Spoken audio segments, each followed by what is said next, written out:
आज हम आप सभी लोगों को कृष्ण जन्माष्टमी की एक बहुत ही महत्वपूर्ण कथा सुनाने वाले हैं। जो भी माताएं बहनें एवं मेरे भाई कृष्ण जन्माष्टमी का व्रत रखते हैं तो उन्हें ये कथा अवश्य सुनना चाहिए। इससे मनवांछित फल की प्राप्ति होती है। कान्हा जी आपकी सभी मनोकामनाओं को पूर्ण करते हैं।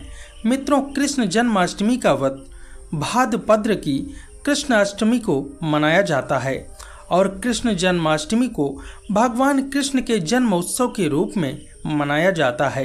भगवान कृष्ण का जन्म भाद्रपद की अष्टमी को बुधवार को रोहिणी नक्षत्र में रात्रि के समय हुआ था।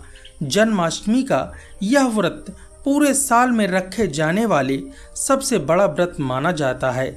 इस व्रत को व्रतराज भी कहा जाता है। ऐसी मान्यता है कि जो कोई जन्माष्टमी का एक व्रत करता है तो उसे सभी व्रत करने का पुण्य मिलता है। 1 करोड़ एकादशी का व्रत करें तब जाके एक जन्माष्टमी व्रत का पुण्य मिलता है। जो भी जन्माष्टमी का व्रत करता है तो भगवान कृष्ण उनकी सभी मनोकामनाओं को पूर्ण करते हैं। ऐसी मान्यता है कि जो जन्माष्टमी के दिन भगवान कृष्ण को एक झूला भी झूला देता है तो भगवान कृष्ण उनकी सभी मनोकामनाओं को पूर्ण कर देते हैं। जो भी मनुष्य जन्माष्टमी का व्रत रखता है और मैं जो जन्माष्टमी की कथा सुनाने जा रहा हूँ इसे भी सुनता है तो उसके सभी पाप नष्ट हो जाते हैं। तो चलिए दोस्तों, कथा को आरंभ करते हैं। द्वापर युग में जब पृथ्वी पाप और अत्याचार से भरने लगी तब पृथ्वी गौ माता का रूप बनाकर पृथ्वी के रचयिता भगवान ब्रह्मा जी के पास गई। गाय के रूप को धारण की हुई पृथ्वी और सभी देवता ब्रह्मा जी के पास गए और सभी देवताओं ने मिलकर पृथ्वी की दुखद गाथा सुनाई। तब भगवान ब्रह्मा जी के आदेशानुसार वहां पर उपस्थित सभी देवतागण आपस में कहने लगे कि इस संकट के समाधान के लिए भगवान विष्णु श्री हरि के पास जाएंगे और सभी देवतागण गौ माता को साथ में लेकर भगवान विष्णु के पास क्षीर सागर में जा पहुँचे। भगवान विष्णु शेषनाग की शैया पर बैठे विश्राम कर रहे थे। अब सभी देवतागण वहां जाकर भगवान विष्णु की स्तुति करने लगे। तब भगवान विष्णु की निंद्रा खुल गई। तब भगवान विष्णु ने सबके आने का कारण पूछा। तब दीनहीन वाणी में पृथ्वी देवी बोली कि हे प्रभु, संपूर्ण भूमंडल पाप और अत्याचार से भर गया है। पृथ्वी पाप और अत्याचार से त्राही त्राही कर रही है। हे प्रभु, कृपया करके आप इस संकट का निवारण करें और पृथ्वी को संकट से मुक्त करें। यह बात सुनकर श्री हरि विष्णु जी बोले, ठीक है, मैं पृथ्वी को समस्त दानवों से बचाने के लिए मैं ब्रजमंडल में वासुदेव और कंस की बहन देवकी के गर्भ में जन्म लूंगा। इसलिए तुम ब्रज भूमि में जाकर यादव कुल में अपना शरीर धारण करो और मेरे द्वारा की जाने वाली बात और लीलाओं का आनंद लो। इतना कहकर भगवान श्री हरि विष्णु अंतर्ध्यान हो गए और सभी देवतागण यादव कुल के नंद, यशोदा और गोपियों के रूप में पैदा हुए। इसके बाद कुछ दिन ऐसे ही व्यतीत होते गए। कुछ दिनों के बाद वासुदेव और देवकी अपने साले कंस के साथ गोकुल जा रहे थे और पृथ्वी को अपने आतंक से त्राही त्राही करने वाला और कोई नहीं देवकी का भाई कंस था। जब वह तीनों गोकुल धाम जा रहे थे तभी अचानक से भविष्यवाणी हुई, अरे ओ दुराचारी कंस, जिसको तू अपनी बहन समझकर अपने साथ ले जा रहा है, इसके गर्भ से जन्म लेने वाला 8वां पुत्र तेरी मृत्यु का कारण बनेगा। इतना सुनते ही कंस ने तुरंत ही तलवार उठा ली।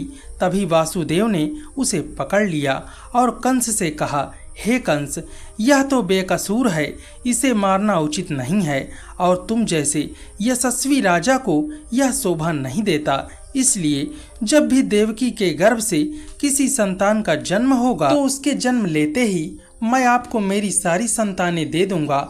आप उनका कुछ भी करना, तब आपको कौन मार सकेगा। जब कंस ने उनकी बात सुनी तब उस अत्याचारी कंस ने उनकी बात मान ली और वासुदेव और देवकी को ले जाकर एक जेल खाने में बंद कर दिया।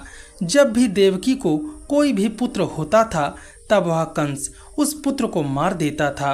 देवकी के 7 पुत्रों को मारे जाने के बाद 8वीं गर्भ की बात जब कंस को मालूम हुई तो इस बात का पता चलते ही उन्हें वो एक विशेष कारागार में डलवा दिया और वहां पर कड़ा पहरा लगवा दिया।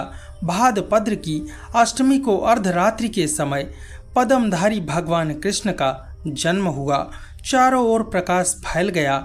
लीलाधारी भगवान कृष्ण की लीला को देखकर वासुदेव और देवकी उनके सामने हाथ जोड़कर खड़े हो गए। भगवान कृष्ण ने जब अपना बाल रूप लिया तब देवकी और वासुदेव की हथकड़ियाँ अपने आप टूट गईं। दरवाजे अपने आप खुल गए। पहरेदारों को नींद आ गई। तब वासुदेव भगवान कृष्ण को अपने साथ लेकर निकल गए। जब वासुदेव ने यमुना को पार करने के लिए यमुना के अंदर प्रवेश किया तब यमुना का जल स्तर बढ़ने लगा।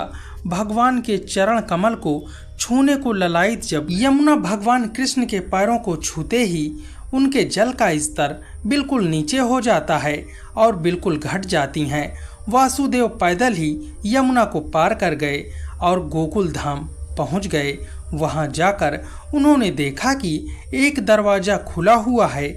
खुला हुआ दरवाजा और सोई हुई यशोदा मैया को देखकर वासुदेव ने बाल गोपाल को वहीं सुला दिया और मैया यशोदा के पास सोई हुई कन्या को लेकर वापस चले आए।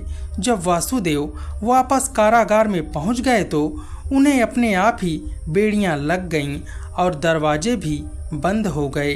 दरवाजे बंद होने के बाद सोए हुए पहरेदार भी जग गए। अब हथकड़ियां लगने की वजह से वह कन्या जोर जोर से रोने लगी।